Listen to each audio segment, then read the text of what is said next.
right. All right, lead it away, Papa. Yo, man, we're back. We're back. We had to take the episode off 2 weeks ago. We came back in here last week, gave our piece, and now we're back in the new year, 2023. New York Knicks are 20-18 on the season. This is episode 11 of the Toxic Boys. I'm here. My name is Poppa Left. I'm here with my co-host, the co-creators of Toxic Boys, Ari Manhattan and Jay from Florida. Jay from Florida, I see you got the TB on. Jay from Florida is down there in Tampa. Ari, of course, is in Manhattan. I'm in New Jersey. We represent New York Knicks fans worldwide, global. I told you. This team right now, I'm going to get right into it, is a lot of positive, like really high arching backs in Knicks Twitter. It's really, I'm shocked. I'm shocked because I don't understand what happened. What has changed from the Mavericks game to today that has you all open arms, all like, you know what? Let's push this team forward. Let's say Donovan Mitchell's 71 points is nothing. Let's say that Julius is all NBA All-Star, and that means something in significant success, right? Like, let's put everything to the side. We have seen one win against the Pacers, 2 losses against the Grizzlies, and that's it. That's the 3 quality games on your schedule. You're 1-2. You're 1-2. 3 quality games. You're 1-2. Those are the games you played well in. Those are the games you played well in, and you lost 2 of them. What's the games again? Give me the games one more time. The 2 losses against the Grizzlies and the 1 win against the Pacers. Those are your quality wins. Jalen Brunson dropped Caruso. That's not a quality win.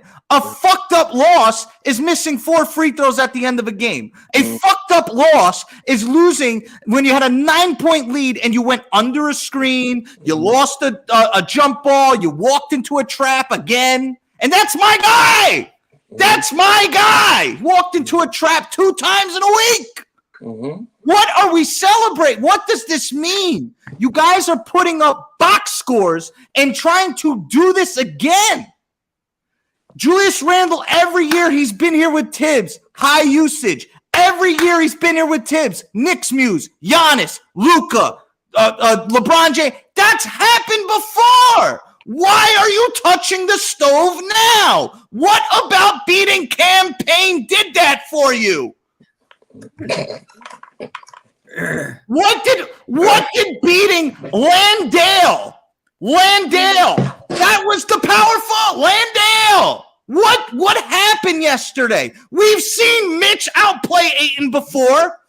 We know Mitch has Ayton's number. Okay? Salute to Mitch. That we knew that. So what happened yesterday? Did we win by 20 and that changed it for? I don't get it. And I'm only answering like this because the energy is like something switched. So I want to know what happened. Jay, what do you think happened? Bro, I don't know, bro. This is an exact carbon copy of the 4th season, bro. You know, I get a lot of DMs all day, and I talk to a lot of different people all day, and people say, people trying to turn me to the dark, to the good side, right? So my question to them, I'm like, okay, cool. They playing good. Cool. What happens this summer? What happens next season? How do I get to Eastern Conference Finals? How do I get to semifinals? Like, because Julius is putting up the same numbers as Giannis. So let's take Julius and 4 first rounders and move him for Giannis. No.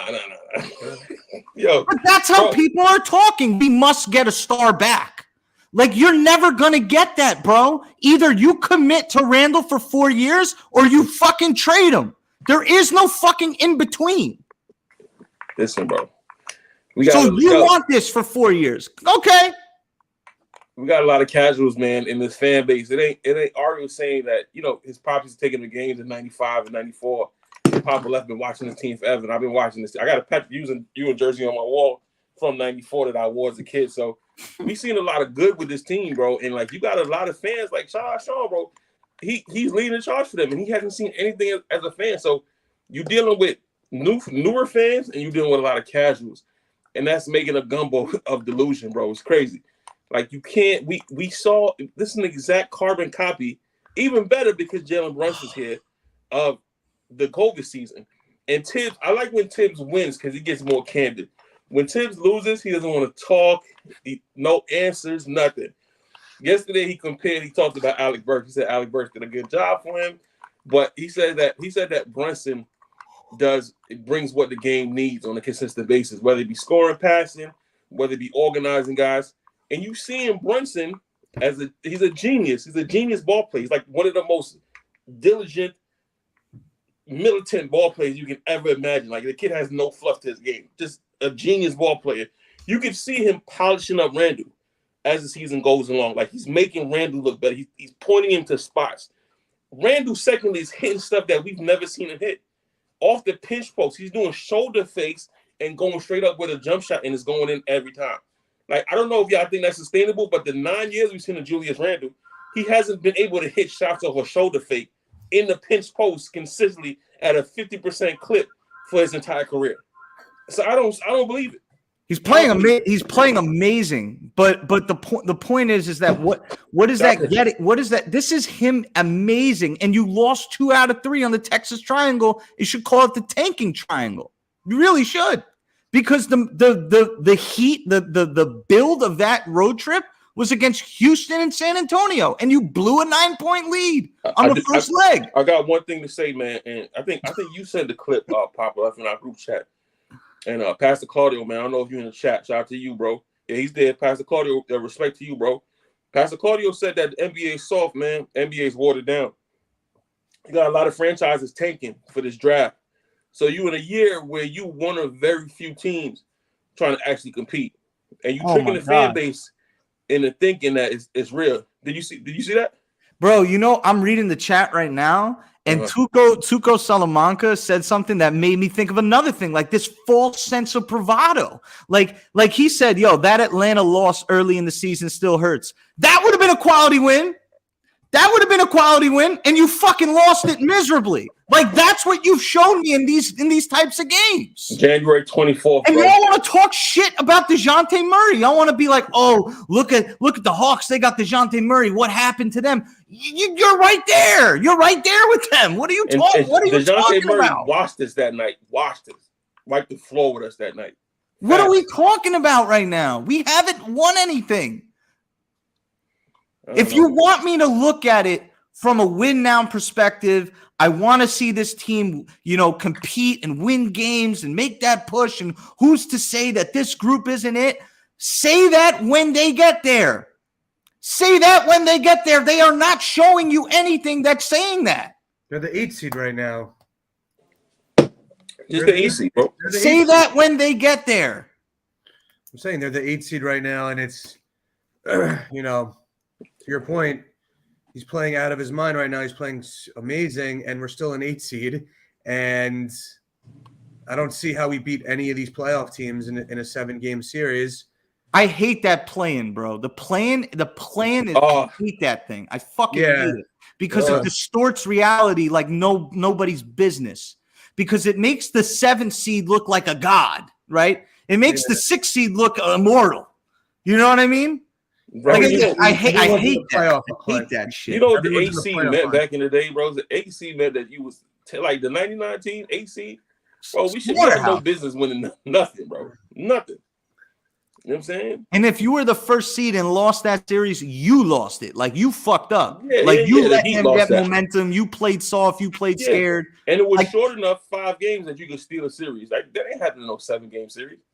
Right. That won't happen today, bro. We just got destroyed by the Sixers on Christmas. That's last week. We don't have real. Honestly, we really don't have any like really impressive wins. Signature wins. No, we don't have any. What's impressive win? Pacers. The fucking Pacers. That's what I'm saying, though. That's what I'm saying. Babies, bro. Babies, dog. We haven't pulled out a win that you could say this team can beat anybody. Let's go. Said it right, dog. The NBA is soft, bro. The schedule is soft. The schedule starts on January 24th when he start playing the LA teams. They played the Sixers a couple times. They played the Celtics a couple times. The Heat. We were fully healthy. We were fully healthy and played a depleted Brooklyn Nets team. Play Brooklyn and got now. our ass beat, bro. Play Like, Brooklyn what are we now. talking about? By the Philly without Tyrese Maxey. Play Brooklyn now.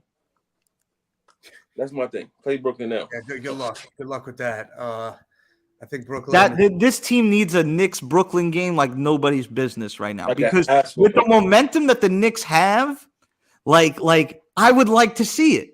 I would like to see just positive vibes. Go beat Brooklyn in the regular, and then I would celebrate that. Then I would say, okay, fuck Brooklyn. No, I would celebrate it, but they haven't done that yet. Bro, Randle's gonna get into a shitting match with KD. KD ain't going. With them playing like that, the 12 straight wins. To be fair to the Knicks, they've gotten lucky with all the injuries, and they haven't had that test like thrown in their face. But that does over a clip of games. If I'm telling you your best performances was the opening night against Memphis, you came back down double digits on the road and forced OT and could have won an OT by clutch performances. Guys were having bad games. Guys were having pick-me-up games. Hartenstein was competing off the bench. Like, that was a game where I was like, okay, they have a collection. They have a build. They lost with honor. You know, the game against the Grizzlies at home, it was like, it came down to the last possession again. So I was like, okay, that's a good performance, even if they lost. And that's a game that Positive Knicks Twitter goes on fucking all these content channels and go, RJ ain't it, or Randle didn't perform. That's a game where Mr. Negative, Mr. Angry Poppa Left is like, all right, good shit. That can move us forward. That can develop us forward. Let me give you the stretch. The other game is Indiana. That's it. Let me give you the stretch. 120. On January 20th, Atlanta, Toronto, Cleveland, Boston, Brooklyn, LA, Miami, LA, Philly, Orlando, Philly, Utah, Brooklyn, Atlanta, DC, good Pelicans, shit. #1 in the West, Boston, Brooklyn, Miami, Boston, nice, Charlotte, Sac, Clippers, LA, Portland, Denver, Minnesota, Miami, Orlando, Houston, Miami, Cleveland. Stop there. You got Orlando, Houston, and I stopped respecting it right there. Show me that. At the end of the year, we're going to have some fighting games, bro. Show me that. We're going to have some fighting games. That's some fight. That's some fight. I'll be on the bandwagon if you hold your own in that schedule. I sign me up. Yeah. Prove it. That's all I'm saying. Prove it. Is if you're going to put me in die hard, live and die with each game mode, and you want me to criticize this team, bro, it's a good thing I signed on to Knicks Twitter in 2020 and not in like 2010. That's all I got to say. It's a good thing I wasn't on here for 10 years. Bro, in the stretch, in 8 wins, Cleveland, Atlanta, Charlotte, Sac, Chicago, Indiana, Golden State depleted. Then you lose 5 games in a row, and then you beat Houston, which is not a team, and Phoenix, which is whatever. Bro, it's this simple. When Golden State and Phoenix had Steph Curry and Devin Booker, we lost by 20.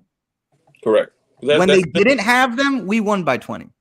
Bro, because Mikal Bridges can literally run around and hit little push shots all day if Booker's out there. He don't have to create nothing. The game is just easier for all these teams with their stars, and we haven't played a star all year. The one star we played was on opening night, and we got destroyed. We got people in spaces asking, is this on YouTube? So it is on YouTube. You just search Toxic Boys, and we're the first thing that comes up. You check my Twitter. I just pulled it up. So I'll share it in the Twitter right here, and I'll share it in the Jumbotron. Yeah, share it in the Jumbotron. So salute to everyone in the chat. Eric Suriel, Junior Karoma, Tuco, shout out to you, Mike Johnson, son from BK. See a lot of my Knicks Fan TV people in here. Gotta be legend. D's World of Hoops, Nick Scar, SA, Jeremy, of course. If you haven't hit that like button, Nick Scar is a major supporter, man. Thank you, bro. If you haven't hit that like button yet, hit that like button, share it. We're trying to get to 500 subs. We're 46 short. Once we get to 500, we're going to start bringing on guests, and then we'll start executing phase 2 of the Toxic brand, and start, doing other things. But we want to get 5. We want to get a solid little base going before we bring on any guests, for their sake, of course, and just respect people's time. So, yeah, man. Listen, my take is we're not winning a first round series regardless. The only thing I'm happy about is that RJ turned it. Like I thought RJ could have been like a bust, and the team turned it around. So that's good. I thought so too, bro. That shit was good. Julius Randle's been outperforming, his contract, so his value's going up. I think Quentin Grimes is an ultimate keeper, so I keep in Grimes. Quickly's playing like better than RJ. To the point is the value on the team has been going up, so I'm pleasantly surprised with that. And as long as the value on the team goes up, how you build the contender, whether you trade Randle for picks or whether you trade Obi for a pick or whatever that is you do, there's more opportunity with the more value you have on the team. But yeah, to your point, we haven't had one signature win. And every time we play a good team, we lose, even when we are fully healthy. And personally, when they come playoff time, I'm sorry, I'm not sold on Julius Randle, RJ Barrett. I'm not sold on anyone on the Knicks in the playoffs besides Jalen Brunson. And I know maybe even Grimes, but I'm not sold on anyone else in the playoffs because it's a different game, as we've discussed. So moving along to what we got coming up next. So I believe the trade deadline in February. When are players are starting to become eligible to be traded? Players are eligible now. They can go. They can trade them now. So they're talking. Yeah, they're discussing things today. I saw, Obi's of course the constant rumor. I actually saw Zach LaVine was being monitored by the Knicks still, which is hilarious, bro. After watching Spider score 71, Spider's 26 years old. Like, come on, bro. And completely. Would you do Randle for LaVine? Nah. I want picks, man. I want picks, or I want like a game changer. Why aren't they just finessing this Obi Randle situation right now? If you believe, don't be on here. Be like, yeah, Randle's nice. I told you, and then also say, yeah, we got Obi too. No, you don't. No, you don't have Obi too. Stop. Let's talk about it. Let's talk about it. Are you going to use Randle to assess the wing position? Is Randle your wing? Is Randle your power forward? Why the fuck is Obi Toppin here? He looks like Randle with this fucking shoulder shit, pinch post. He's playing like a wing. Yeah, so why is Obi here? Why is Obi here? I don't know, bro. And then you gotta explain to a kid why he can't get a good contract next. Forget that. Hey, Ari, who's Giannis's backup? Serge Ibaka. It's Serge Ibaka. Hey yo, who's LeBron James' backup? No clue. Who's Luka? Who's Luka's backup? Jalen Brunson. Who comes in for Luka? I think it's Bullock or so we're gonna put Randle. We're gonna put Randle in the conversation with these guys with stats, right? So why the fuck are we talking about Obi Toppin right now? Why? Yeah, because he's a backup. So we need to address that, bro. Either he needs to get more minutes, or you need to make a decision. You have him, but you can't get his value up. Look this stat up right now. That's it for an AP, bro. Has Deuce McBride played more minutes than Obi Toppin? Somebody look that up for me real quick. What? Look it up for me. Deuce McBride and Obi Toppin minutes. What? Deuce McBride? What? Deuce McBride versus Obi Toppin in minutes for this year. Oh yeah. Well, that's a situational thing, but for sure. So they got to have the same type of minutes, right? Obi been injured. He don't play a lot. And I'll look at Knicks total minutes played for the season. Because you're talking about a second round pick, a utility guy, and your lottery pick having the same type of minutes and getting put in the same type of situation. And Tibbs can't differentiate the difference between a Deuce McBride and an Obi in terms of investment, pure investment.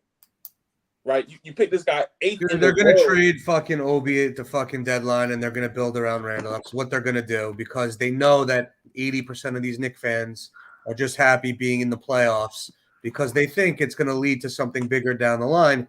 Like, what incentive does the front office have to make this product better if the fans are already satisfied with the product? McBride averages 14.3 minutes per game. Obi Toppin 17.1. What's the total minutes? I don't have the total. I have games played. It's probably the same because McBride's played 26 games and Obi's played 25. And when McBride plays, he usually plays. Like he doesn't just come in for like 2 minutes. He's not that type. The Knicks never are in that situation. Yeah. They're never in a literally. Oh, by the way, I just want to address one thing that like hasn't gone over anybody's heads because nobody died in the last four. I shouldn't say that. Nobody got hurt in the last four minutes, right? The Knicks with Tibbs, right? The last 4 minutes of a 22-point game is leaving Randle, Brunson, Quickly, Grimes, and Mitch on the floor. Yeah, until 30, 40 seconds left. Bro, somebody said, oh, I know who said it, but they were talking about today. They said that when you lose a 9-point lead in 30 seconds, you can't blame them. I'm like, bro, come on, man. Come on. Bro, no NBA coach does this. Nobody has, everybody has this sense. You can't. Tommy D was it Tommy D? Yeah, Tommy D was literally arguing with Ari on the timeline about it. I'm like, no coach in a right mind will risk $100 million guys to play in the last minutes of the fourth quarter up 20. And the only one that did it pretty much ended his career in Chicago by getting Derrick Rose injured. Yeah, people don't remember that there was a minute 13 seconds left and they were up by like 15. Oh, it's crazy. Like, you don't learn from your mistakes, bro. You 7 years old and you can't learn from your mistakes. Like, that don't make no sense to you. Like, that's logical to you to risk these guys' careers like this because you want to. Like, it's like driving drunk and getting home and saying, "Well, I made it home. I'm good." Right. Like, there's no benefit to driving drunk. There's no benefit to fucking playing your $100 million players up 25 with 2 minutes left. Okay, you bench him. Thank you for your job. We'll look at the film here. We'll look at our opponent next game. Let's get the reserves in here. Take a breather. Good shit, gentlemen. And the only thing that I could think about on like a spiritual tip was like when Randle was getting all that love, maybe Tibbs was like, let me leave Randle in this game so he can hear that. But I don't think Tibbs thinks like that. He would do it regardless. So like, he did it on the road. He'll do it wherever. He will never play garbage minutes ever. That's why when I brought up the McBride thing, like people are saying, "Oh, it's on garbage time." I'm like, where? Oh, where's this garbage time? Suffering says McBride has 55 less minutes than Obi for the season, bro. That's what a 36 pick, bro. Like that to Tibbs, that's no difference, bro. It's no difference. They invested a pick. 8th pick, 35th pick, same thing to Tibbs. It's crazy. No modern NBA team runs like this, bro. This is you can't allocate your assets like this. You have to invest in this kid, bro, or trade. Like, oh my God, that's another thing. In one of these spaces, one of these idiots gets in the space, goes, "I don't want to hear the word asset value. That's not important. I want to talk about last night's game." Yo, they want us to fan like 5-year-olds, like it's 95, bro. When I was 9 years old. That's what they want me to fan. That's what they fan like. Fucking people live in where it's like, oh, you don't want to talk about assets and value, as if that's not Leon Rose's literal job description that he gets paid $15 million a year for. They don't pay him enough. And Brock, they don't pay him enough. Yeah, and Brock Allen probably gets another $5 to $10 million to allocate assets and figure out what needs to be gone, what needs to be allocated. It's crazy, bro. Crazy situation, man. Yo, shout out to the chat, man. Suffering. Shout out my brother B, man. B said he's battling COVID, man. Get better, brother. Oh, shit. Junior, you know what I'm saying? Everybody in the chat, man. Pastor Claudio, one of my favorites, man. Knick Fan TV alumni. Junior, Knick Fan TV alumni. Who else we got? We got. Who else we got? Gotta Be Legend. Mike Johnson. Shout out to the chat, man. Hit that like button. Hit that subscribe button. We need 40 more followers for 500, man. So we got to make it happen tonight. 46. Move, man. We got to get it tonight, 500, and we'll get JD to come out here and set y'all people right, man. I just want to address that these two gentlemen are coming to my wedding in August. I'll be there, and I'm really excited. I'm really excited to see you guys. Where's the wedding? Do you know yet? It's in Jersey. Like close Jersey? Yeah. Nice. Get the fuck out of here, close Jersey. Get the fuck. You be out in fucking Atlantic City. Get the fuck out of here. Yeah, no, I'm saying, dude. I used to live in Philly. That's Jersey there too, man. I'm just curious, but yeah. Salute to the chat. Hit that thumbs up button. Yeah. So what are we doing? Like, what are your trade deadline expectations? Nothing. Oh, They're you not want to gonna go make first? any Go ahead, trades. Jay. Go ahead, Jay. Yeah, they're not going to make any trades. This front office doesn't make trades, bro. They're not risk takers. The one trade we've seen at the deadline was what, Cam Reddish. Last year they had a million trades they were discussing. They didn't make a trade. They called a trade into the league. Officer Donovan Mitchell didn't make a trade. So I don't know, bro. Like I don't know how.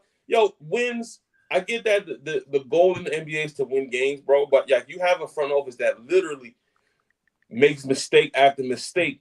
And then here comes Jalen Brunson to come save the day and clean and shine everything up. He's literally shining turds. He's waxing and shining turds so they can be pretty and presentable for this fan base. And we getting some meaningless wins. Let's see. The trade deadline is one thing, bro. I don't think they make a move. Like, I don't think they get Kuzma. I don't think they trade for Zach LaVine. Maybe a vet. Maybe they go find like a win. They have to trade Cam. They have to. They're not trading Cam. They have to. Cam's gonna be there also. They have to. I gotta say, the update your takes line as a response to you, Jay from Florida, is fucking hilarious. Dude, that's G's over there saying everybody got to update his takes, and then 2 days later, oh, sorry guys, you're right, blah blah. Because they lost 5 games, bro, and this is the season will do to you, bro. Like, you got to be humble. Like, we get every time they get like this, a stretch comes in and it humbles them every single time. I gotta read one of your tweets, Jay. Not tweets, one of your texts about that shit. That shit was funny as hell. When we lost to the Mavericks, you were like, the gods. You were like, the gods humbled us tonight. Here it is.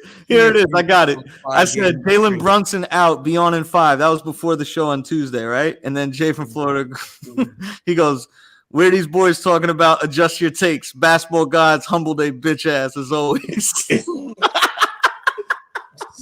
Facts, bro. It happens every time, bro.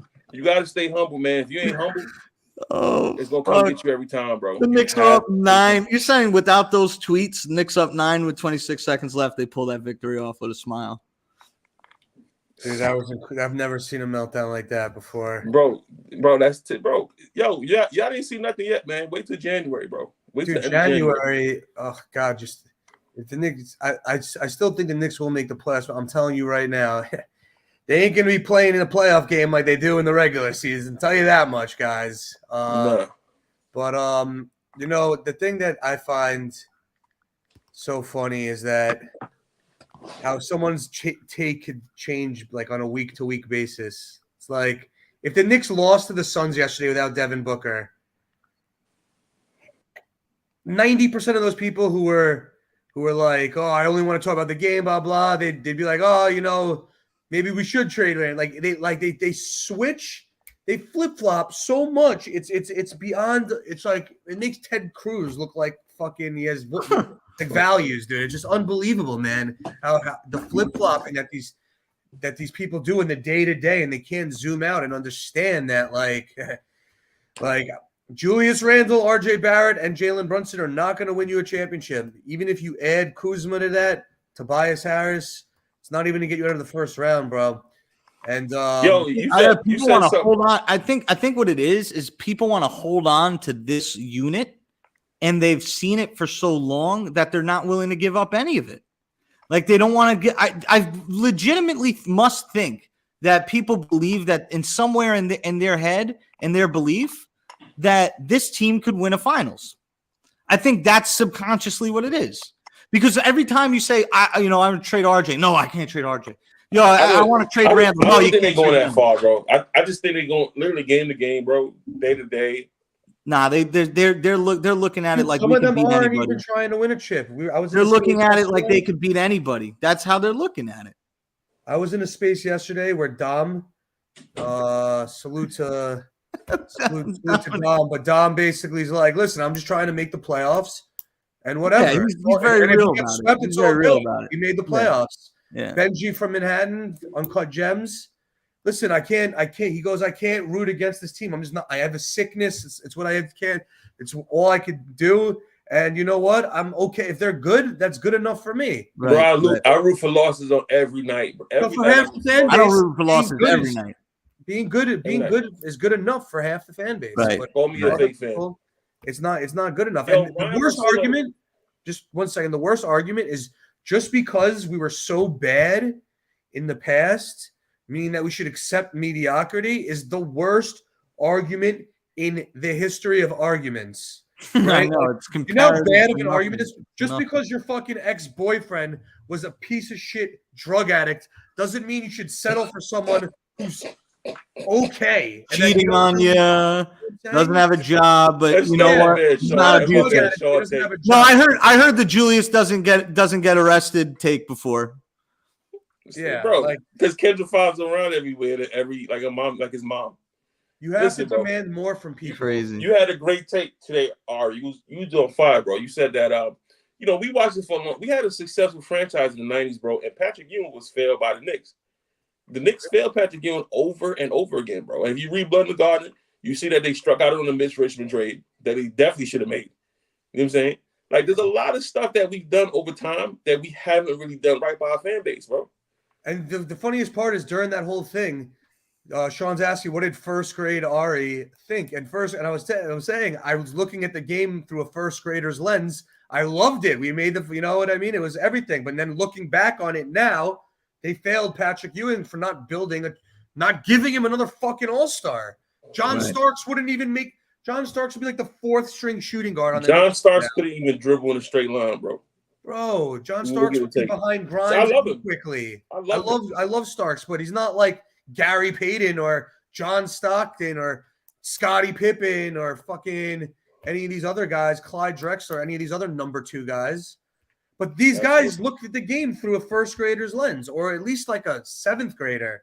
Oh, we won. The team's playing good. Maybe we'll do something in the playoffs. Right. As opposed to thinking, okay, are you going to bring back quickly? You have all this money tied up into these guys. You're going to give quickly $20 million a year? I want to ask you a question. I was thinking about this when I was driving today, bro. And I want to preface it on something I heard Ryan Russillo say today on a podcast. Y'all think the Knicks is better without RJ? I think the Knicks are better without RJ or Randle together. So separate. So Brunson and no, it's just Randle, the offense is understood more. Like people know their roles better. What do you think, Ari? People get a better rhythm. Say that. Oh, do I think it? Are the Knicks better without RJ offensively? Because it looks like that sometimes, bro. I wouldn't say that. I think if it's switched, if Randle got hurt and RJ was the main dog, they would operate pretty much the same, bro. The ball movement would be a little bit more.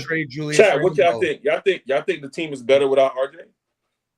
Just on a regular level. I think if you separate, my answer is no. I don't think blank making that claim says anything because we haven't really seen the responsibilities change. Like RJ comes into the game and he's always like people talk about development. The number 1 player that's been developed by the New York Knicks is Julius Randle. No debate. That's who's been developed. He has been developed as the guy in the playoff series. He's gone against the matchup zones. He draws the doubles. He's the identity offense with or without Jalen Brunson. Right. So don't talk to me about Quickly and RJ and Obi and all these guys. Like they are playing inside the nucleus of Julius Randle Tibbs ball. That is the game. Right. Dude, do you understand that if you ask 70% of these Knicks fans, they want to bring back Quickly, so they want to pay him $20 million a year. They're not sure what they want to do with Obi. They probably want to bring him back, I guess, whatever, right? Quentin Grimes is due a year after that. The whole, like, if you ask the typical Knicks fan, 70% of them, pay everybody everything, go over the salary cap because it's a soft cap, right? And pay everyone everything and just build like that. Who would y'all let go right now? Who would you trade out of the mid 3, and then what rookie role player would y'all let go? Dude, I would trade Julius Randle for 2 unprotected picks and possibly a 3rd one if that's what Dejounte Murray went for or whatever. I'd trade him, right? And then I'd let Obi slide in. And with regards to Quickly, listen, Quickly's my favorite guy, my favorite player as a person on the Knicks. But you can't pay everyone, man, and this is what happens when you pay everyone. So I'd be okay with bringing him back, but I'd also be okay with trading him for a 1st-round pick and reset the contract just like that. I'd be okay with that with my favorite player on the team. If you're going to build a team like that, that's what I would do. RJ slides into the second role, the Robin role, gets more touches. Obi could actually play basketball for more than 25 minutes a game. Bro, I see why Tibbs don't like Obi.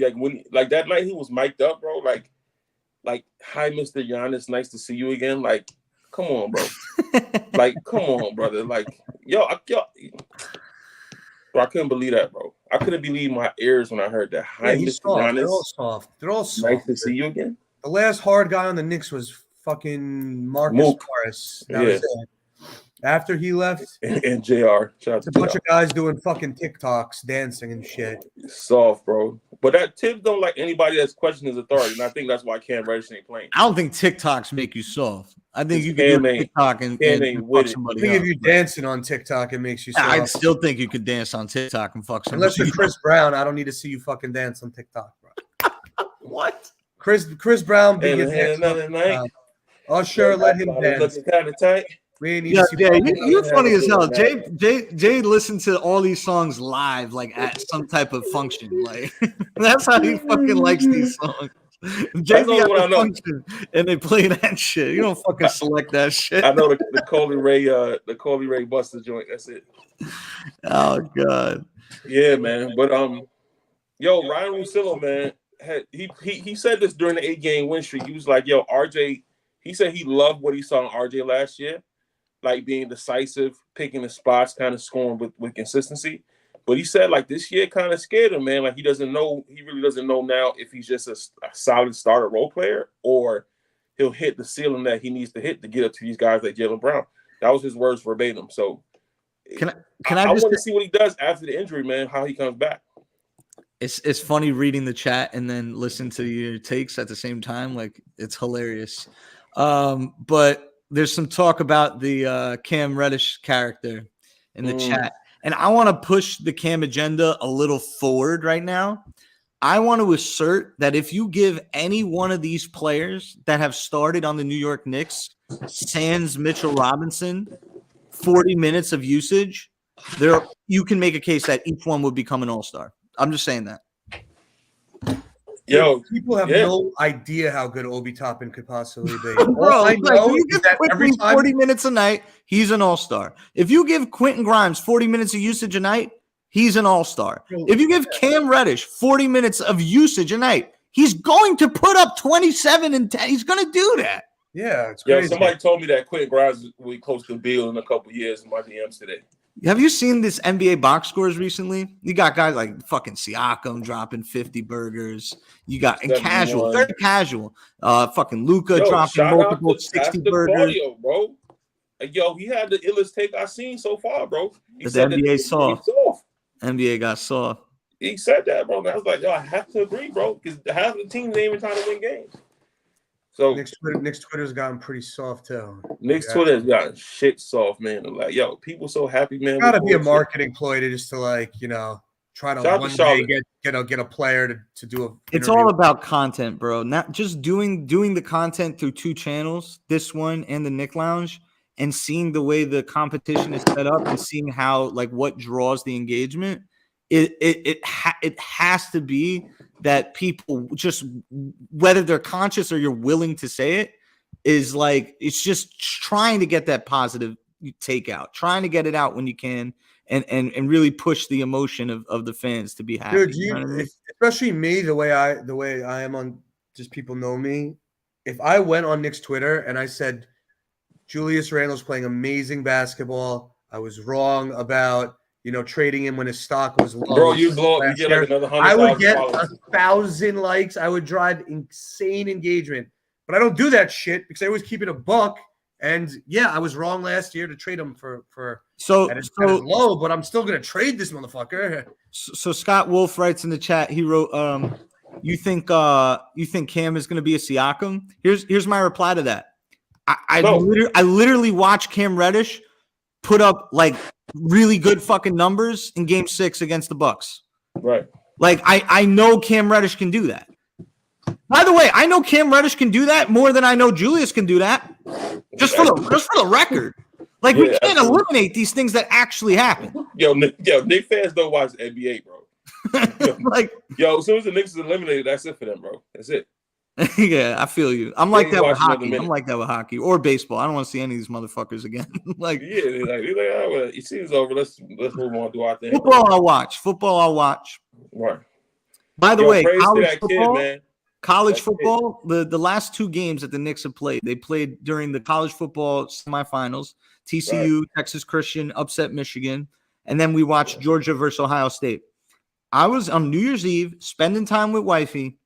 Absolutely. She didn't want me to watch the Knick game. She wanted me to just divert, so I just kept college football in the background. Right. And it was really fucking entertaining. And then Right. I skipped back to the Knicks game, and I see the shit that I saw, and I'm like, yo. CT Pittman. I just want the Knicks to make the move so Ari won't type in all caps anymore. Still, What do you say? Pittman. They trade Julius Randle without attaching assets, which they could. Hey yo, now. CT Pittman, where'd you play in college? Because I saw that you said you played college football. Like, I'm like, it's such a good college football name, CT Pittman. Like, Bro, I don't know. I wish I wasn't so soft, man, because I'm the size of a D lineman, bro. Like me and JPP used to look eye to eye, body to body. Everything was exactly the same, bro. So shout out I to need me to being see soft. Ari. I need to see Ari and Emmanuel quickly in a 2-on-2, like playing together. Who would shoot more? Ari would shoot more. Ari would shoot more, bro. I need to see The Ari game and is perfect. IQ versus another duo. Like I don't know who it would be. Like You'd have Game to with eat up chuckers, bro. size. Brunson and Deej. Like go IQ Oh my and God. Ari versus Brunson and Deej. These are the and see what starting point happens. guard for high school. He said before. Yeah, that's what I'm saying. Like give me a nice little fair matchup there. Let's go Brunson and Deej versus Ari and IQ. Who would win? 2-on-2. I don't think Deej crossed up Danny Green like I did. So just saying. But do you IQ. think Brunson would overmatch IQ in a 1-on-1? Probably. Probably, yeah. Maybe. He's longer.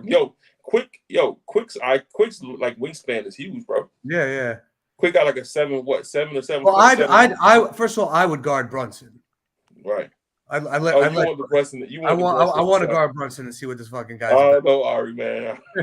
I think let the pro check the pro, bro. he's gonna. He might Caruso you, bro. Yeah. He'd fucking no. Listen, I keep it honest. Brunson's nice, man. That was a good signing. Brunson is a good player, man. He's literally taking them to the promised land, bro. He's literally picking the whole team up. Like he's doing what I want the front office to be done like, right? I want somebody to come into the front office and literally implant their culture into the Knicks. Like the Thunder or the Celtics, like somebody from those organizations to just bring. What about Monty Williams? Monty Williams had a nice quote the other day, man, about Patrick and Oak and Mason talking about that. I don't want Monty Williams as a coach. I'm good. I think he's lost that roster. I think he's lost control. CP and Burks versus Ari and IQ. Who would win? Man. CP and Burks, Ari and IQ. I mean, I got Ari and IQ. I'd take care of CP at this point, but The big dog, at the this big point, dog. what are you saying? He's getting old. I saw that shot. I saw him shooting that foul shot on the garden floor, and Mr. Small Sample Size pulls that one. the mechanics were pretty sus. Let's just put it that way. We going off the rail. Are we taking calls now, bro? What we doing? Anybody in the space wants to come up and ask Ari and Jay or myself a question or give a take, definitely come through. Or I'm just faster tweeting so we out. can put it up on from the YouTube chat. We'll put it up on the screen and we'll answer that way too. No, Absolutely. This is bullshit, bro. Like Hit the like button. Hit the subscribe button, man. Yeah, we got Hit it. 28 Hit it likes. for your boys. And we got 41 people in here. Hit it for your boys, There's man. Just hit 13 the like haters. button. But more importantly, we need the subs, man. If you're not subscribed to the channel, subscribe to the channel to get us to 500. And then if you want to unsubscribe, to be my guest, but get us to 500. No, don't unsubscribe. Don't listen to Art. Subscribe, stay subscribed. Hit the like button. Hit the notification bell. The whole shebang, bro. Invest in the Toxic Boys. It's free to show love, man. We love Nick Twitter. Nick Twitter might not love us, but we love y'all, man. Hit that like and subscribe button. All right, I got Doug. Doug, where are you Dougie. calling in from? Where are you calling in from, Dougie P? Dougie B, my bad. Where you calling in from, brother? Yo, fellas, what up? I'm hitting you guys from Brooklyn. Enjoying the show always, bro. Brooklyn. Definitely, Doug. Doug, what'd you eat for dinner tonight? I made some chicken and broccoli. I made my daughter some pasta and hot dogs, and we're just, we're kicking it, enjoying some Toxic Boys. That's Nice, beautiful. brother. What's up? Tell the daughter we said what's up, man. Shout out. What's her name, Dougie? Her name is Betty. Betty. Betty B. Shout out Betty to you, Boop. girl. Thank you for watching the Toxic Boys. It's pretty good. I'm sure you thought of that. Well, listen, fellas. I just want to keep it a stack with you because I'm a tremendous fan of all three of your takes and opinions. I have a lot of respect, and I did hear some things in some other spaces today, like you're not allowed to talk about assets and value. Was kind of one of the most absurd things I've ever heard. It's like, what do you get in the room and you say, that was a good game. I'm excited for the next game. And then the conversation is over. As far as I'm concerned. And that's absurd to me. But I do want to push back on you guys because I know you guys aren't interested in creating an echo chamber with your show. I know that you're smart basketball fans that want to have a conversation. So I've been trying to be better and more positive in my Knicks fandom, not blind but positive. And I see three guys getting paid not max money to do max things. And that, as far as I'm concerned, is the best aspect of the way the cap for this team is structured right now. Okay. And I wanted to see, because I know that the personal stuff is a big factor, like the personal obligation and Tibbs owes Randle this and Brunson and Leon Rose owes Brunson that. And that stuff factors in. But I do have hope that this is going to be a rationally moving front office just based on how those big three contracts are structured. So I want to get your guys' take if you do see potential for shrewd movement from this front office, or if you just saying they're completely lost at sea. So I appreciate y'all and I love the show. So that's it. Yo, salute to Andrew in the chat. My guy, Anisha, salute to you. Angel Mecca. Can I predict a championship year? 2085. So Jay, what do you think about Doug saying that we have three players that are not getting max money getting paid to do max things? What do you think about that? That's Brunson, Randle, and RJ, Dougie? You talking about? That's my perception. Is they carry the highest usage load and basically have to win games from scoring perspective by themselves. Yeah, no, I get it. It's cool. I don't see.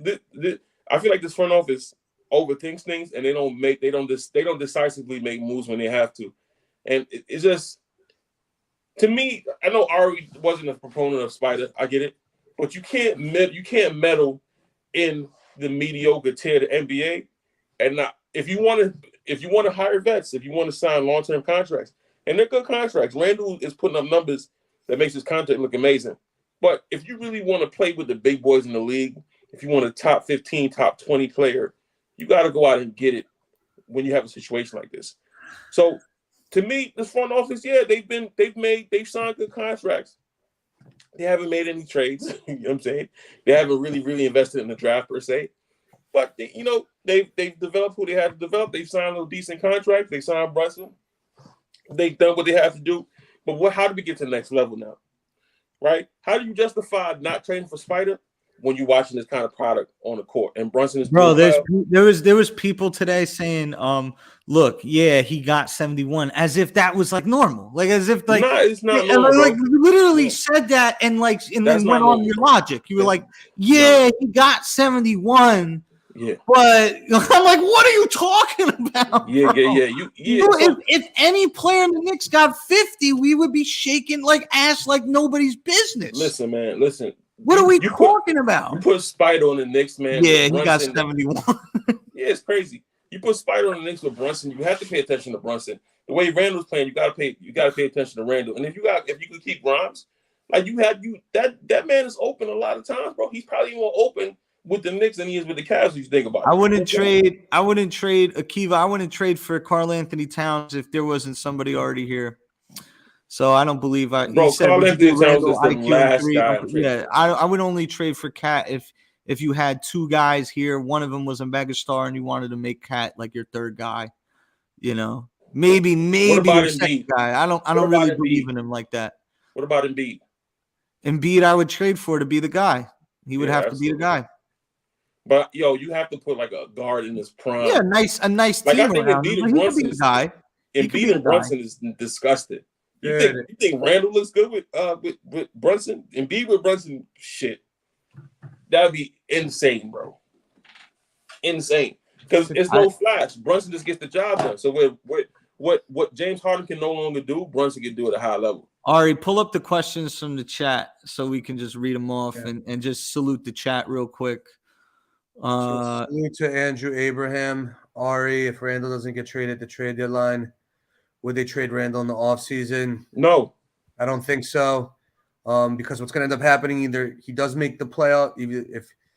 If we do make the playoffs, let's say he actually plays well in the playoffs, they're going to be like, how could we trade this guy? He's playing well. We need to keep him. And if he's playing really bad, they're going to be like, how could we trade this guy? We're not going to get any value for him. So we're stuck with him because apparently no one knows how selling high and buying low works. But so I don't think they will personally. Shout out to Blooded Apana, Suffer Knicks, the Banksy Knicks Twitter, Anisha, Gotta Be Legend, one of the old school KFTV mods. Shout out to John Talento, another KFTV mod, Juan Sinclair. Salute to you. And to Dougie's point, real quick, everybody's played to listen, if you're the worst team, like the San Antonio Spurs, like Devin Vassell is like getting paid to do max things because he's the best guy on their team. Like someone's got to get the usage on every team. Yo, Devin Vassell probably should have been the next pick if he was on this roster right now. What do you I'm saying someone's always going to be that. Jamaican. He's Jamaican. Is he Jamaican too? Yep. Shout out to him, man. Shout out to also, if I'm being 100% honest, I'm not even fucking. This is gonna sound crazy when I say this, but I'm telling you the truth. If you spend $100 million on all 3 of those guys, $300 million contract or whatever, I legitimately rather give Jokic $300 million and trade those 3 for just Jokic. I'd rather do that. I think that's better value personally, because it's like people look at it like, oh, you could have like. For example, like Giannis, I don't know what he's making, $60 million. Right. He's probably the most underpaid player in the entire league. If you really wanted to do his market value is probably $150 million a year. Because him by himself makes you a contender. You know what code I would want to crack? And this dude is not my favorite player. I'm not gonna say I love him, but I would like to see what like a Jerry West would do with a Luka in terms of team construction. Like what kind of players he put around him, what kind of strategy it would take. Like if you clean the Knicks off, if you trade all 3 of these guys, you kept maybe Brunson, and then you added around Luka, what would that look like eventually? It'd be like how the teams build around LeBron James. Shooters in the corner, an elite wing defender to guard, like a Wiggins to guard and Mitch, keep Mitch, something like that. But you do need that number 2, like Chris Middleton guy too. Right. So he needs a number 2. You gotta take something. I was just thinking about Chris Middleton and how he's coming back, and there's like an assumption that he's going to return and be that piece that puts Milwaukee at an advantage. Like if he's not, I wonder how he gets. Everybody's talking about the next star. I know Chris Middleton's not viewed as a star, but that's another player that could become available. Yeah, it doesn't do it for me. I like Chris Middleton, bro, but I ain't suffered for 20 years to get Chris Middleton, bro. Yeah, hell no. Yeah. He's a free agent, right? Yeah, I'm good, bro. I ain't go through this suffering. And the chat, tell me if I'm wrong, if I'm trash. Would y'all want to settle for Chris Middleton? But that's the way Nick's Twitter's talking like we're not moving Randle, Brunson, and RJ. So yes. Yeah. Yeah. They make no other argument, dude. They just unless you really believe like people are saying it from the age perspective. If you believe that RJ develops, Jalen Brunson at 25 develops, Randle at 28 keeps this is his prime. If you believe that, then say that, right? Say like, hey, everybody's talking about moving different guys. I think this team can develop into a championship contender by itself with all the young What, kids. what do you think the Clippers do with like Paul George if they don't win this year? Paul George? Yeah. I think they're more inclined to blow it all up before they move one big piece. Okay. Like the I think pieces they just around keep them. retooling. They keep going back and riding that out. What do you think about like what do you think? I know this ain't a game player that people like, but Bradley Beal might get traded soon. Yeah, I got Cooper in the spaces. Cooper, what's going on? What's going on, man? I had like a salty Saturday today. Like I listened to Sean this morning. I listened to Poppa Left and Sean argue for like 15 minutes. Now I'm listening to Toxic Boys. And I think one thing that everyone kind of misses is that you gotta really listen to what Leon Rose in the front office promised us. They just promised us a competitive team. They never said we're going to be a perennial contender. They never said we're looking to be, top of the East. They never said that. They want to be competitive. 20 and 18 is competitive. You win some, you lose some. That's what it is. Like, trade RJ, trade Randall, trade all this stuff. None of that stuff is going to happen. As long as these guys can be competitive, 20 and 18, 41 and 41, keep their jobs, family's good. Everybody's happy. I like Cooper. I like Cooper. Cooper. That's exactly what it is. Shit, You actually reminded me of a Tay Cooper that I had driving. I was thinking about it, and I was thinking about like how long did Leon Rose and Dolan agree upon in terms of a rebuild? Like, is it 5 years? Is it 7? Is it 8 years? Like, how long they gonna stick to this? What you normally realize is, like when a GM gets hired, when a head of an organization gets hired, they lay out a 3-4 plan. The owner either accepts it and moves forward with it, or they don't. Leon Rose went in there and told James Dolan, we're going to be competitive, and we're going to also try to, because all Dolan cares about is the product. He just wants entertainment. He wants the garden to be entertained. He's not necessarily worried about, we got to get to 4th or 3rd in the standings. He just wants to be entertained. That's what we're doing. Yep. Nah, you're right, Cooper, man. MVP MVP chance is beautiful. If I'm James Dolan and I'm sitting behind the basket, right, and Julius Randle on the first day of the year, 3:00, is getting an MVP chance. Don't make a move. I'm a happy man. Don't do anything. Don't do anything. Cooper, how old are you, bro? How old are you? I'm gonna go home happy. And Coop. when they lose in like, hey, Coop, Jay from Florida wants to ask you something. How old are you, bro? 35. Yeah, it makes sense. You sound like you know what you're talking about. Continue on, bro. This is the difference. You see somebody that sounds like they know what they're talking about. And you just see like the difference in nuance and ages in Nick takes. You sound like you're not too old. Hold on a second, Jay. Hold on a second, Jay. I'm a Knicks fan from heart, bro. But like, I take a look at the landscape around the league, and then I also I live in Atlanta now. So, I listen to fans from all over. I listen to Atlanta fans. And Atlanta, you telling me from New York, you like the Knicks? Like, yeah. The first person you think about, you guys got Randle, right? I'm telling you, that's a great point, bro. That's it, bro. They're not thinking about I think it's important, Cooper, I think it's important to acknowledge there's a lot of Knicks fans that are diehard and they die with every win and they go hard with every loss. Mm-hmm. And they come out of the conversation with so much optimism, right? But I think it's important. I think it's important to understand on especially games in national television, and also when you're just wearing Knicks, attire out in the real world, what people say about you that don't really follow you. I think that's really important because today I'm wearing my Knicks jacket that my mother-in-law, she got me. It's from Mitchell & Ness. It's a $200 jacket. It's really nice. I'm wearing it back on New Year's, first day back in school. My vice principal that I shoot the shit with about the Knicks, but he's like a casual Knicks fan. He comes up to me and he's like, yo, man, should have got Donovan Mitchell, man. 71 points, bro. Like that's what people are looking at. Then they talk about Julius. That's it. Yeah, but the thing about it is They don't even talk about Jalen Brunson, by the way. They don't even talk a casual observer. They don't even talk about Jalen Brunson. It's Julius Randle.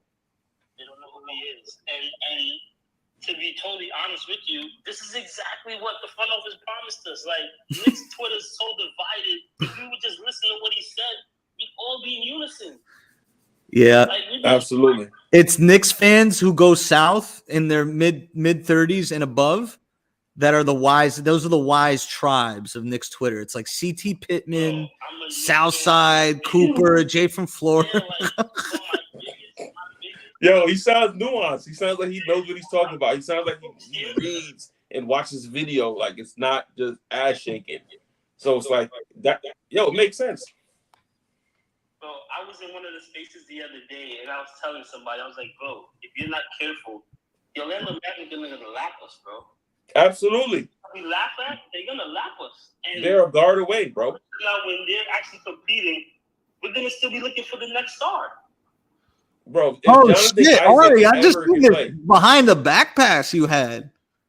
The fuck?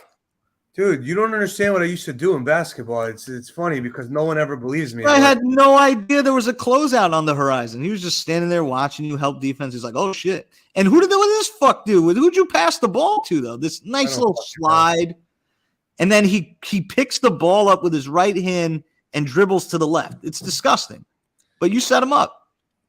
Dude, I was actually nice, man. The only problem is I'm only 5'9", so it's like, and then you're directing traffic on the outlet pass. Look at you. You're fucking nice. What the fuck? Magic, you're magic. Yo, Jay, look at the tweet. I'm gonna put it in the Jumbotron. He's literally fucking directing the pass to the corner. Then he splits the defense. You probably could have just went through. Yeah, I mean, dude, that was the first time I played in a long time. I also tore my Achilles playing ball, so I have to be careful. But pre-Achilles, then no one was saying for me. You got that Grimes quick twitch there. Shout out to Grimes, man. The best shot creator on the Knicks, the best point guard on the Knicks. Dude, JJ, go to Poppa Left's Twitter and join the Knicks spaces that he's hosting right now. And we'll get you in. Yo, brother Southside, I need you to come up and give a sermon real quick, man. You can't be a listener. Come on, we need you up here, brother. These are the days you need South. You need South after the here's where South's like most famous like part of Knicks Twitter is going to come. It's when the Knicks win a play-in game. That is when South is going to go like full Super Saiyan, like y'all had your little play-in. Now let's see when the Brooklyn Nets come. Y'all had your little play-in. RJ had his 48. Whatever. RJ had his nice little 48 against. I can't wait for the play-in, bro. I can't wait because this is how I see it, right? In my heart, I see it as the 7th seed, and we lose the 7th seed at the Garden and win the next one. We win the second play-in game at the Garden to make the playoffs. Like Randall has a redemption game or some shit like that. Man, they gonna scheme Randall out that shit, bro. Yo, Randall will win one game, bro. Randall will win one game. Yeah, we'll see. Yo, John, I'm gonna put there's a video of me when I first came back from my Achilles tear where I was doing something. I posted. Oh, you got some shit on YouTube. No, I gotta put some stuff on. Alex Trataros knows best because he used to have to guard me. All I know is he'd be like, "Oh, switch." Alex is scrappy though. He's crafty. Scrappy. Like he plays scrappy. He plays really good defense. He's just not as quick as I was in my prime, but he was strong. So, but he was good. I used to play against Alex all the time in White Plains. That's where I played against Tony Douglas. That's where I met Rasheed Wallace in the New York Sports Club. He was rehabbing in the pool. How was Tony Douglas? Tony Douglas wasn't really trying, dude. He was just sitting he wasn't really like, he was just casual about it. But he was ripped, man. This guy was like crazy ripped and pretty tall too. Not as tall as Jay, but. Did you get any one-on-one against him? No, he was basically like he was going. Yeah, he was going. Bro, to like 50. Have you ever played against like D1 or like both of y'all? I played against played Andrew D1 Bynum guys? and Danny. And I played against Andrew Bynum. I played against Danny Green. I played on the same team on my AAU team as this guy Tim Ambrose. And what's the Who difference? was D1 in Albany. I used to throw him alley oops back in the day. It was crazy. The guy was like 6 feet tall, and he would just like head at the rim type thing. Yeah, like D1 guys are like different level, bro. Like you don't even have like and you can't wrap your mind around the idea of these guys play with a different pace. They don't get tired. They're just on a completely different level, bro. Shout out to the guys that made the NBA for real. There's a kid, Jordan Tucker, who I think is in Division I right now. So I don't know if you look him up. He was like 14 years old when I was in White Plains at the time, when I was in law school. And I saw this guy who was like 6'7", looked like he was 13, 14 years old, looked like he was pre-puberty. This guy was tall as hell, like skinny as a rail. And he'd practice on the other side, and he'd do like dribble through the legs, step back, threes, like 6'6", 6'7". I was like, dude, who the fuck is this guy? And it's like, yeah, my name is Jordan Tucker. He got a couple of offers when he was like 14 years old. I don't know. I could look it up right now. I don't know where he's playing now. Shout out to speaking of 6'7" wings, shout out to Eamon and Asura Thompson. I'm wishing upon a star from one of those guys. Oh, he's in the G League now, this guy, Jordan Tucker. Yeah. Jordan Tucker.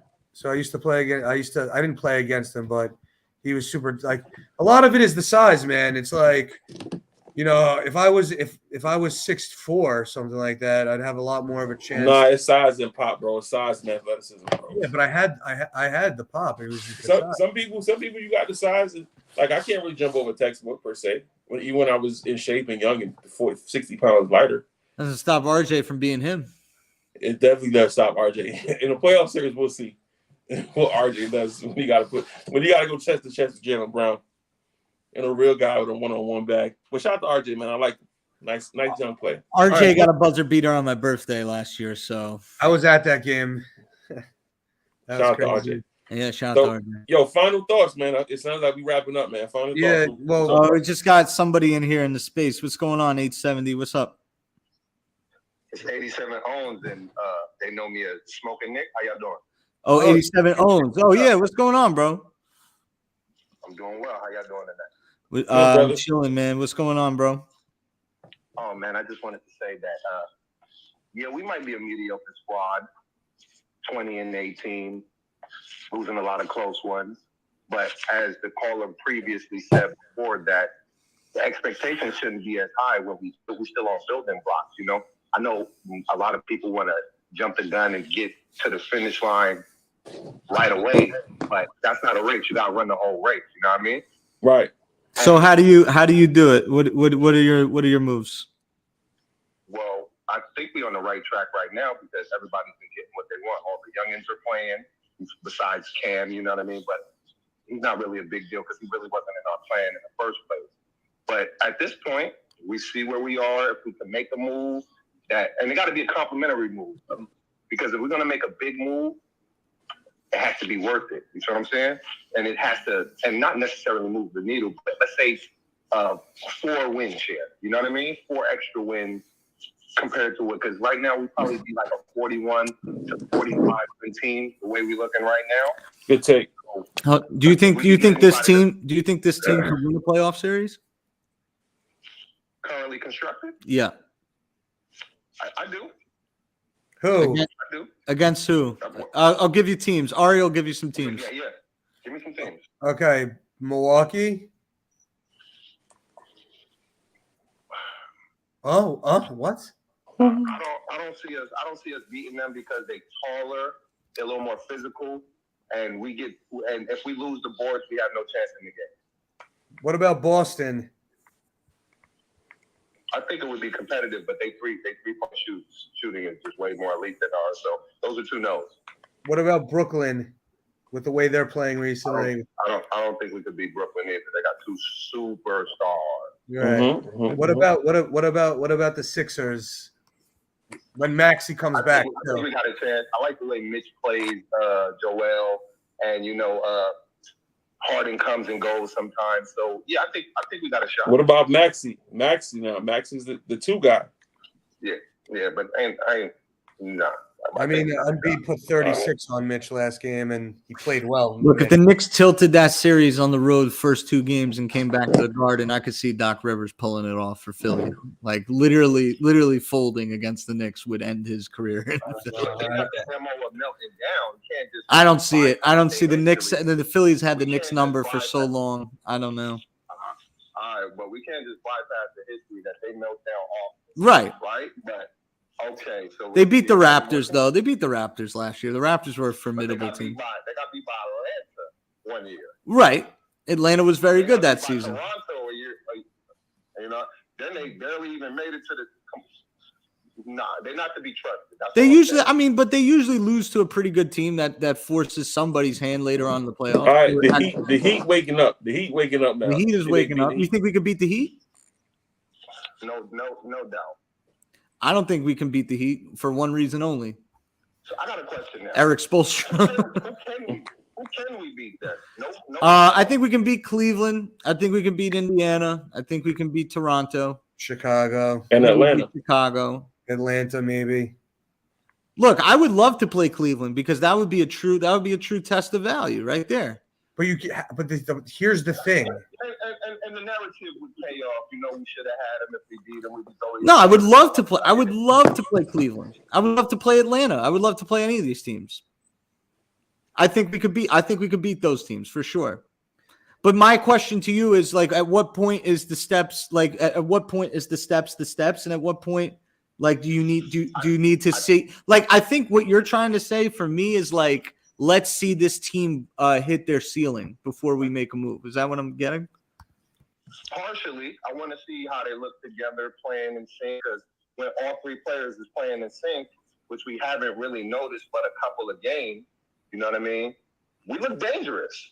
So, and we got 3 dudes capable of scoring 30 on any given night. You feel what I'm saying? If RJ could be a little more consistent with his open shots, that'll make us even more competitive. You feel what I'm saying? We lose a lot of games because of nuanced things, not because we being bad, missing free throws and foul trouble. Yeah, I think that has to do with the head. I think that a lot of that has to do with the head coach and his discipline to what he's getting out to the players in that moment. Like, we devolve into a lot of isolation basketball when the game matters most, and we just don't have those type of guys. Like when you said superstars, that's like we know what the game is tilting towards at the end of the game when you got Kevin Durant, right? Like we know where that game's about to go. So when the Knicks have the game and it's the nuanced part of the game, they got to be a team that's so intellectually connected that they don't make mistakes like the mistakes they make in late games, right? I don't feel like they have that kind of identity yet, or they've proven it in a quality win for me to say, hey, we can beat Philly, we can beat Milwaukee, we can beat Boston, we can beat Brooklyn, right? So I'm still waiting for that game to come to surface before I get off my foresight train. And even if that game does happen, it doesn't mean shit. Right now either. You know what I mean? It's still early. And you got to understand, this is Jalen Brunson's, he only played 38 games with the team so far. So they're getting better together for sure. Yeah, they still getting to know each other, Yeah. where they spot is, what they like to do. Right. Things matter. You don't just happen overnight, hop in the microwave and you popcorn. Right. Let's acknowledge that throughout the league, though. Let's acknowledge that throughout the league. I see a lot of Knicks fans talking down on DeJounte Murray after they got smoked at the Garden by him. I'm seeing a lot of Knicks fans poo-pooing at 71 by Donovan Mitchell. I'm seeing a lot of people saying, like Minnesota is a lost franchise. Let's keep that energy because Rudy Gobert's a new player. Donovan Mitchell's a new player. DeJounte Murray's a new player, right? Like, so let's respect that journey universally. I don't even mean to cut you off. Yeah. No, you're great. I think a part of the problem as Knicks fans, we always worried about what other teams are doing, and we need to worry about what we doing. Exactly. We look at the roster construction of other teams and say, "Oh, tanking didn't work for that team, so we shouldn't tank."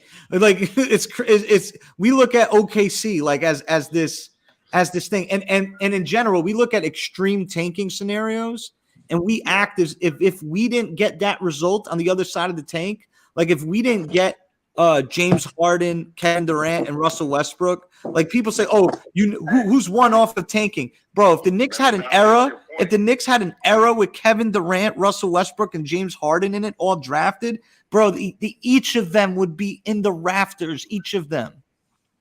But let me validate what you're saying, right? Don't shit on that. No, I'm validating what you're saying, right? Yeah. Absolutely. We tanked already, and we got RJ Barrett. Yeah. So why would we go back on?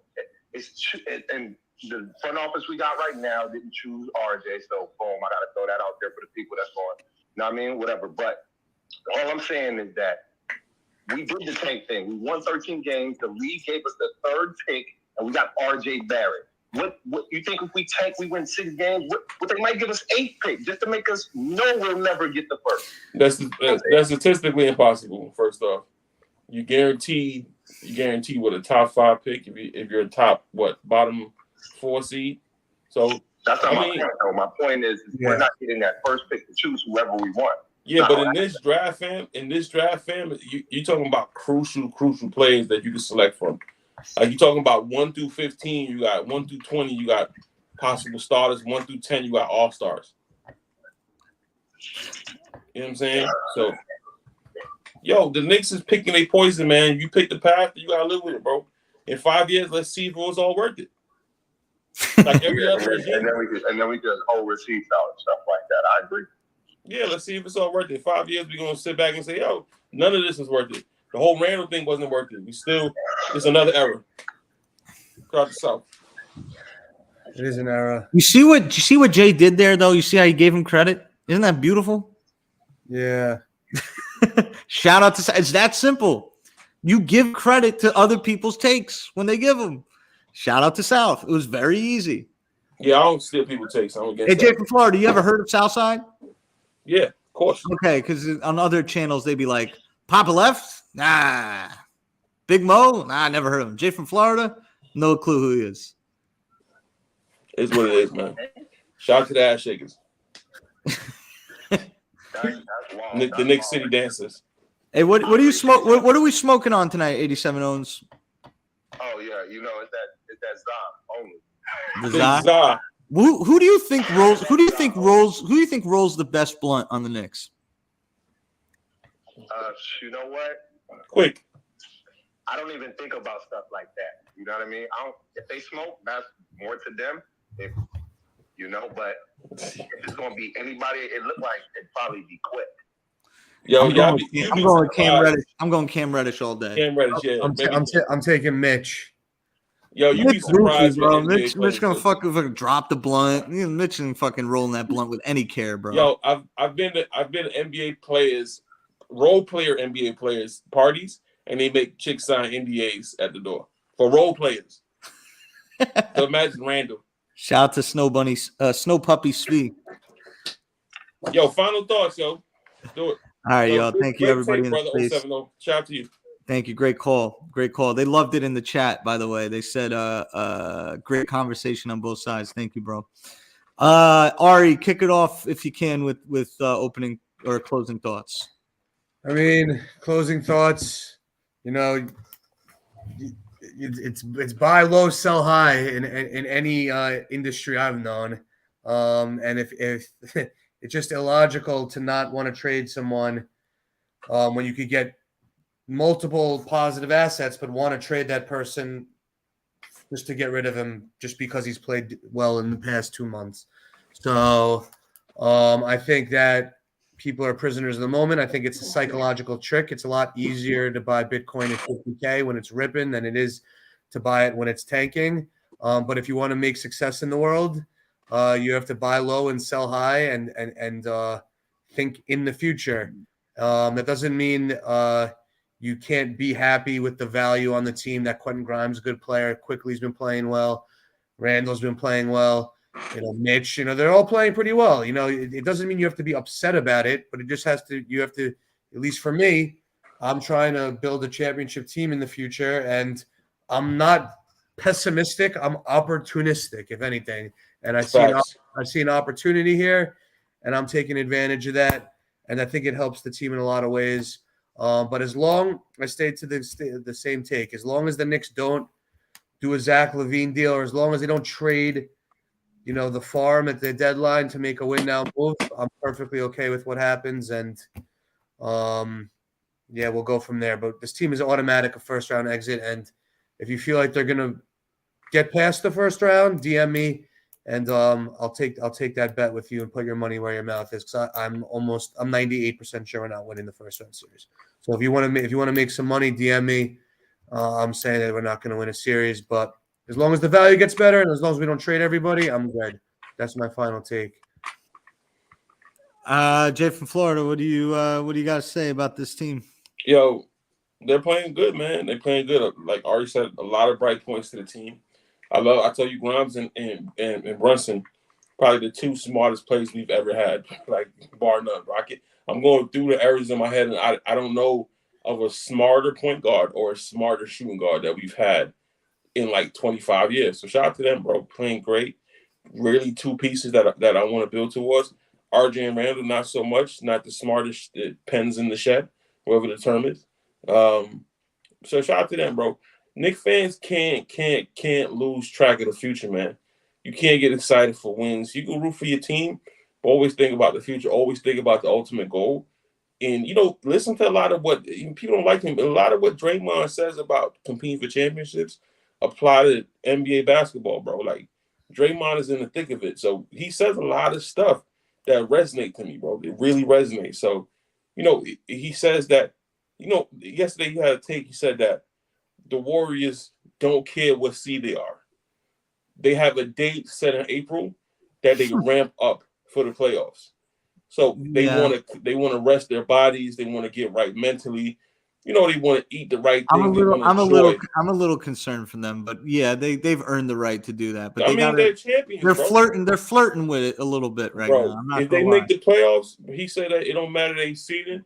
They know they have a date set. Man. They're flirting. They got to get in, but they're flirting. Yeah, I mean they gonna get in, bro. It's the Warriors. As soon as Steph comes back, they said they have a date in April that they ramp up for the playoffs.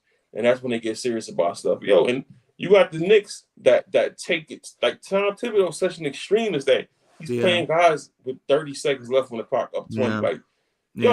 If you serious about being a playoff team, bro, you're not developing 19-year-olds here, bro. Right. You got dudes in their 20s with kids and dogs and families that you need to go home to, that you have to protect their legs and protect the future of the franchise if you want to build with them. You don't play them with 20 seconds left. You know what I'm saying? But Knicks fans, stay humble, man. Basketball will always humble you, bro. It'll always come back to, are you humble? Are you taking everything with stride? Are you thankful for the wins? Are you treating your fellow fans right? All those things matter with a successful season and a cordial fan base, man. I still want to see more young talent, no matter what they do. My goal is to bring another jumbo wing in the building. Hey, read that schedule again, just for mental stimulation. Ooh, I want that schedule. I want that schedule again. Read it real fast. All those cities. I just want to hear it in a row. I'll pull it down. Give me a second. Give me 1 second, brother. It's like spoken word. That schedule. Hit that like button, subscribe button. If anything, just hit the subscribe button. You don't have to like it. Just hit the subscribe button, and all right, that's all that matters. Okay, January 20th. Here's how we started it off: Atlanta, Toronto, Cleveland, Boston, Brooklyn, LA, Miami that woke up, LA Clippers woke up, Philly woke up, Orlando playing well, Philly, Utah again, Brooklyn woke up, Atlanta, DC, NO number 1 seed in the playoffs in the Western Conference Finals, Boston, Brooklyn again. They played in Brooklyn like 2-3 times in February. Miami, Boston again, Charlotte, Sacktown, LA in LA, Los Angeles Lakers in LA, at Portland versus Denver, New York, Minnesota, at Miami, at Orlando, Houston and Miami again, and Cleveland. So you got to stretch, man. You got to stretch. That stretch is going to teach y'all boys a lot about being humble. Crazy. What is that in the background there? That's my Knicks jersey. That's Patrick, my idol. That's my 9-year-old jersey. That's what I've been a Knicks fan. I got that jersey as a kid in the summer. I think the summer of '93. Where's the decal? Oh, you know what to say right now, right? What did I say with the decal? I forgot. Every time you get the decal out, you just take a jab at Jay Nicky. Yeah, shout out to Jay Nicky, bro. Real Knicks fans, baby. I got memorabilia from all year. This is a 14-15 decal. When they came to my block, in the Bronx, and I went up the block and I got this decal because I think Ray Felton and some random and Artest came to come sign autographs. Shout out to Jay Nicky, bro. I've been a Knicks fan for years. No, because you bring up the decal. Oh God, now Ari's pulling. What's that from? What year is that 97, 98. Woo! Shout out Jay Nicky. What is that? What is that? That's a schedule. It's a magnet. Yeah. Who is that player supposed to be? The second half, the bottom of it obviously fell off, but it had the schedule on it. Yeah. 97. 97, 98. Yeah. Oh, geez. Some miserable old men, old Knicks fans, 35 and over. Shout out to Cooper. All right, Papa, give us your closing thoughts and let's sign this motherfucker out. All right, man. Shout out to the Toxic Boys. Shout out to Ari and Jay. Good show. Yeah, good show. I had a lot of fun. Smoked a little roach. I pump faked on the wine. But shout out to Moselle. I don't know if we shouted out Moselle at the beginning of the show. Shout out, brother Moselle. Whoever snitched on him. Yeah, man. I just want people to understand, like myself, Jay from Florida, Ari, like, yeah, we may have our little struggles in our lives, but like for the most part, like we're enjoying life, we're having fun. Like, don't let these Knicks takes make us look miserable. Like we're legitimately reacting to an 8 seed roster right now. That's all that's happening. I'm happy married. Don't make 3 successful men in this world look miserable for just reporting on an 8 seed team. I'm teaching. Ari's out here making business moves. Jay's out here making business moves, making businesses boom. In this economy, they're making shit happen. And like this team right now, it's interesting to see the wins rack up, because the more that the wins rack up, the more the fire and the intensity of real basketball comes around the corner. And I am ready to anticipate that. But at this point, like Jay said, I don't want to see any more guys out.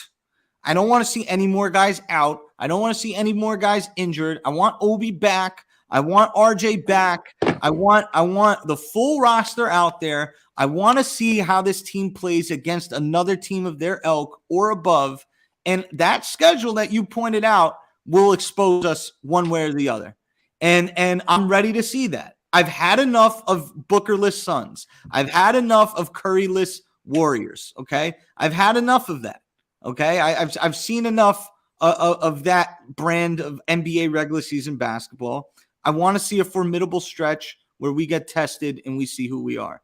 And at that point, you know, people will kind of play who's in front of you. We got to play who's in front of us. Yeah, I'm tired of that shit. I'm tired, bro. I'm tired of that shit.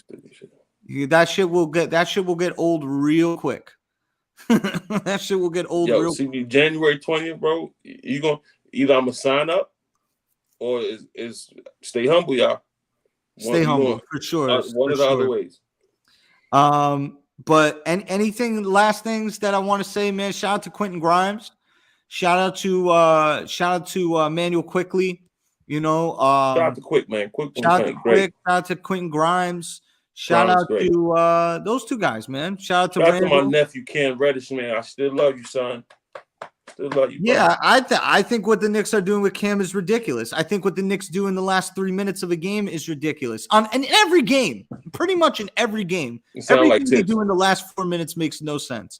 I'm upset with those things. Mitchell Robinson, you know, keep battling, bro. If you're going to highlight something that you've worked on, going through the legs right-handed, dribbling laterally across the court, right to your left, dribbling into the help lane isn't really what I want you to prove to me.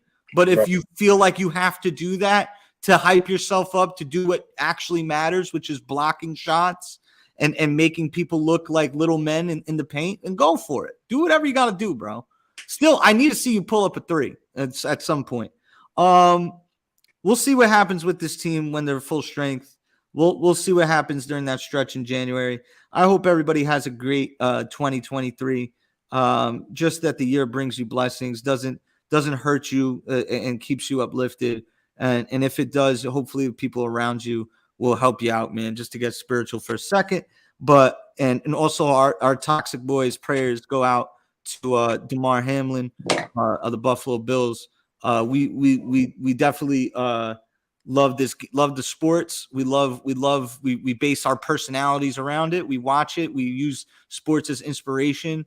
And you know what? If there's anything I'm rooting for this week, it's that guy's alive, man. I hope he's alive, bro. I really want to, and I just want him to be alive, bro. I want him to be healthy, bro. NFL players, bro. I'm good friends with one of them.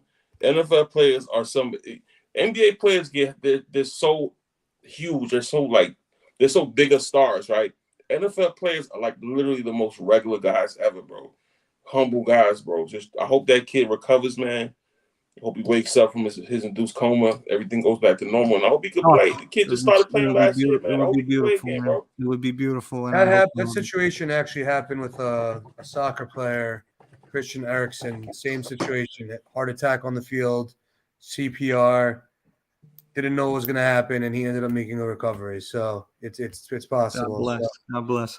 Yeah, man. I'm excited. I'm excited for the brand to keep growing. Ari, what is the count for subscribers for us tonight before we sign out? Pick up 1 subscriber. So I don't know what the fuck these people are doing right now. All right, so let's right now, everybody just go into the YouTube, and hit subscribe. Hit that like button on the video, man. Show some support. We've been in here for an hour and a half, and we appreciate the yeah. We got Benji just subscribed from Uncut Gems. Yo, thank you, Benji, man. Appreciate it, brother. So, thank you. I thought you enjoyed the show, man. Thank you for the support. Once we get to 500, we're gonna bring more people.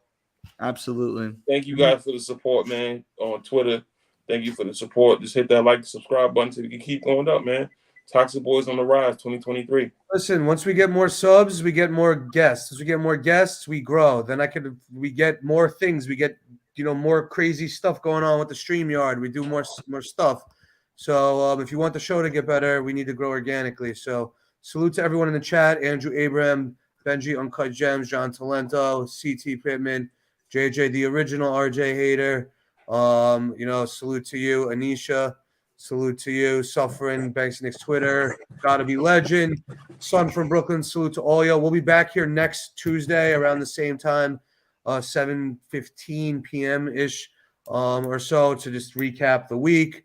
But again, appreciate everyone here, and we'll see you next week. Toxic Boys, we out. Deuces, guys.